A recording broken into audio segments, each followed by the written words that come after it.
রাজ্যের জন্য বেসিক্যালি ত্রিপুরার জন্য যে ত্রিপুরা পুরো নর্থ ইস্টেই প্রচুর বৃষ্টি হয়, যেই কারণে বিটুমিনের রোড তৈরি করা হলে সেখানে রোডগুলো খুব তাড়াতাড়ি খারাপ হয়ে যায়। তার জন্য আমি নীতিন গাডকারিজিকে বলেছি যে আপনি নর্থ ইস্টে তো করুন, ত্রিপুরাতে আগামী টেন্ডারগুলি এনএইচের যতগুলি রোড হয় সেগুলো আরসিসি রোড করুন, তাতে আর মেনটেন্যান্সের দরকার পড়ে না। কমসে কম 10-15 বছর 20 বছর রোডগুলো ঠিক থাকবে। তো উনি বলে দিয়েছেন একটা কমিটি করে যে কোয়ালিটি যে কাজগুলো হয়েছে ত্রিপুরাতে সেগুলো দেখার জন্য, সেগুলো চেক করার জন্য অ্যান্ড টিম পাঠানোর জন্য, আর এখানে আগামী টেন্ডারগুলো যাতে আরসিসি রোড হয় তার জন্য নির্দেশ করেছেন।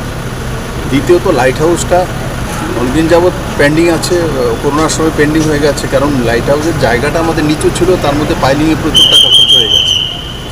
তার জন্য আমি মনোহরলাল সেক্রেটারিকে বলেছি বলে আপনি এক্সট্রা টাকা দিয়ে দিন, কিন্তু সেটা একটা এক্সট্রা টাকা দিতে গেলে সেটা একটা লিগ্যাল সেকশনে গিয়েছে। তো লিগ্যাল সেকশন থেকে ক্লিয়ারিটি আসার পর সেখানে এক্সট্রা টাকাটা দিয়ে দিলে লাইট হাউসটা করিয়ে গেলে 1000 মানুষের, গরিব মানুষের ঘর হয়ে যাবে। তো এগুলো নিয়ে স্বাভাবিকতা ত্রিপুরা ডেভেলপমেন্টের জন্য যা করতে পারি সেটা আমি করার চেষ্টা করবো। Thank you. লাগে পারি না বা